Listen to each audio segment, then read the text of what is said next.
چھوڑی ہوئی اور بیوی کو پتنی مملوکہ کہا جاتا ہے۔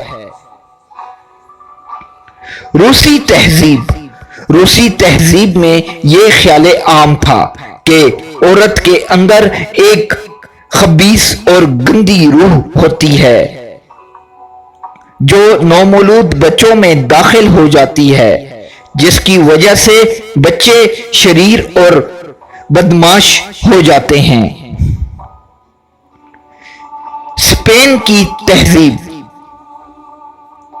اسپین کے لوگوں کا یہ عقیدہ تھا کہ عورت خواہ کتنی ہی شریف کیوں نہ ہو، کسی حال میں بھی قابل اعتماد نہیں، لہذا اس پر کوئی کام نہیں چھوڑنا چاہیے اور نہ ہی اس کے کسی مشورے پر عمل کرنا چاہیے۔ چینی تہذیب، چینیوں میں یہ ضرب المثل مشہور تھی کہ عورتوں کی بات تو سن لینی چاہیے لیکن ان کے کسی مشورے پر ہرگز عمل نہ کرنا چاہیے، خواہ وہ کیسا ہی نیک مشورہ کیوں نہ ہو، کیونکہ عورت کی نیکی میں بھی برائی موجود ہوتی ہے۔ چین کے بہت بڑے فلسفی اور ایک مذہب کے بانی کنفیوشس کا عورت کے بارے میں یہ کہنا تھا کہ عورت کا جو قدم آگے بڑھ جائے اسے واپس لانا شاید قدرت کے بس میں بھی نہیں رہتا۔ رومن تہذیب کے اولین دور میں عورتوں کو کافی آزادی حاصل تھی اور انہیں کچھ اہمیت بھی حاصل تھی۔ وہ اپنا کاروبار کر سکتی تھیں، خرید و فروخت کرتی تھیں، لیکن پھر آہستہ آہستہ حالات بدل گئے اور عورتوں کی آزادی سلب کی جانے لگی۔ سب سے پہلے باپ اور شوہر کو یہ اختیار مل گیا کہ وہ جب چاہیں اس کو گھر سے باہر نکال سکتے ہیں، حتیٰ کہ شوہر کو بیوی کے قتل کا حق حاصل تھا۔ عورت کا مقصد صرف خدمت اور چاکری تھا۔ اس معاشرے میں عورت کی گواہی کو معتبر خیال نہیں کیا جاتا تھا۔ عورت کی حالت زار کا اندازہ ہم رومن تہذیب کے ایک فلسفی اور شاعر و رجل کے اس قول سے لگا سکتے ہیں۔ اس نے کہا تھا کہ عورت متلون مزاج، بد فطرت اور بے اعتبار ہے۔ مذاہب اور عورت، ہم دیکھتے ہیں کہ اقوال اور تہذیبوں کی طرح مذاہب عالم نے بھی عورتوں کو صحیح عزت نہیں دی،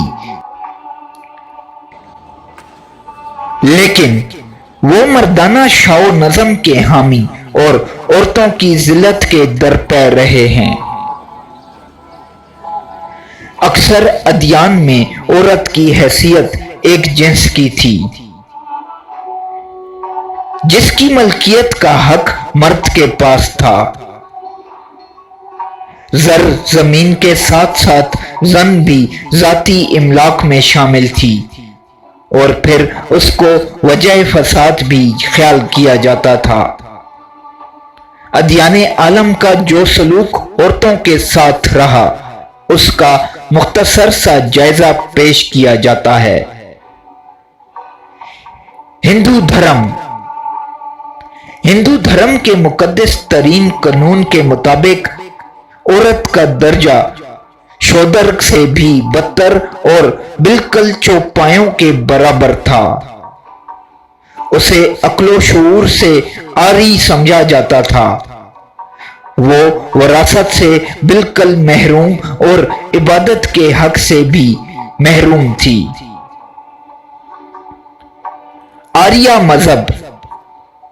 آریہ مذہب میں متعدد بھائی ایک ہی عورت سے بیک وقت شادی کر سکتے تھے۔ بت مت کی بنیاد بھی عورت سے نفرت پر ہے۔ آپ کے علم میں ہوگا کہ بت مت کے بانی مہاتما گوتم بدھ جوانی میں اپنے بیوی بچوں کو چھوڑ گئے تھے۔ اسی وجہ سے بت مت میں عورتوں کو گھناؤنی چیز سمجھ کر ان سے دور رہنے اور تجرد کی زندگی گزارنے پر زور دیا جاتا تھا۔ تماپت میں مہاتما بدھ نے اپنے محبوب چیلے آنند کو ایک بار عورت سے بچنے اور ہوشیار رہنے کی تاکید و تلقین کی تھی۔ یہی وجہ ہے کہ بت بخشو تجرد کی زندگی بسر کرتے ہیں۔ یہودی مذہب یہودی اگرچہ اہل کتاب تھے، لیکن یہودی احبار و رہبان، مولویوں اور پیروں نے اللہ کے دیے ہوئے حقوق عورت سے چھین لیے تھے، اور انہوں نے مردوں کو یہ حق دے دیا تھا کہ وہ معمولی غلطی پر عورت کو گھر سے نکال سکتے ہیں، لیکن عورت کو یہ حق حاصل نہ تھا کہ وہ اپنے ظالم شوہر سے کسی بھی طرح نجات پا سکے۔ ان کے ہاں ایام حیض میں عورت نجس اور ناپاک ہو جاتی تھی، لہذا اس سے ملنا جلنا، اس کے ہاتھ کا کھانا پینا، حتیٰ کہ اس سے بات کرنا بھی ناجائز عمل تھا۔ متعارف شدہ عہد نامہ قدیم میں لکھا ہے کہ میں نے ہزاروں میں ایک مرد پایا، لیکن ان سبوں میں عورت ایک بھی نہ ملی۔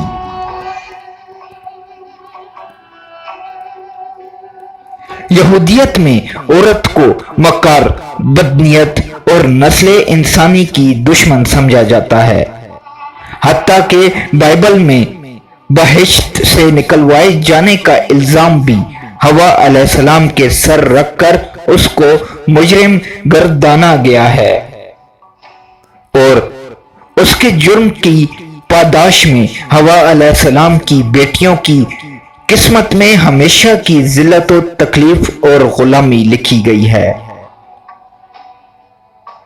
بائبل ہی میں مرد کو یہ اختیار دیا گیا ہے کہ وہ عورت کے ہر قسم کے فیصلے کو بدل سکتا ہے۔ یہودی قانون کے مطابق مرد وارث کی موجودگی میں عورت کو وراثت میں حصہ نہیں ملتا، نیز عورت کو خاوند کے مر جانے کے بعد دوسری شادی کا حق حاصل نہیں۔ اسی طرح یہ کہ عورت سراپا ناپاک ہے، اور کائنات میں تمام رنج و غم اور مصیبتیں اسی کی وجہ سے ہیں۔ عیسائی مذہب عیسائیت نے بھی چونکہ یہودیت میں سے جنم لیا تھا، لہذا ان کے ہاں بھی عورت کے بارے میں وہی رویہ رہا جو یہودیوں کا تھا۔ انہوں نے بھی عورت سے نہایت تعصب کا سلوک رواں رکھا۔ ان کے ہاں بھی عورت کو شادی کے بعد علیحدگی کا حق نہ تھا، کیونکہ انجیل کا حکم تھا کہ عورت اور مرد کا رشتہ خدا جوڑتا ہے اور وہی اسے توڑ سکتا ہے۔ اسی وجہ سے عیسائیوں کے ہم عقد کی حیثیت دائمی ہوتی ہے۔ طلاق حاصل کرنے کے لیے بے وفائی یا زنا جیسی قبیح اور اخلاقی جرم کا ثبوت باہم پہنچانا ضروری ہوتا ہے۔ انجیل میں لکھا ہے کہ عورت موت سے زیادہ تلخ ہے اور خدا کا محبوب اسے ہاتھ نہیں لگائے گا۔ انجیل متی۔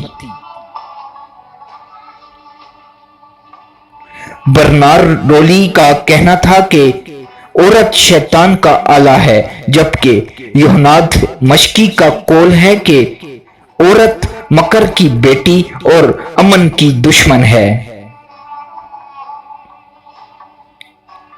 ترتولیان ایک مسیحی رہنما ترتولیان کے بقول عورت شیطان کے آنے کا دروازہ ہے۔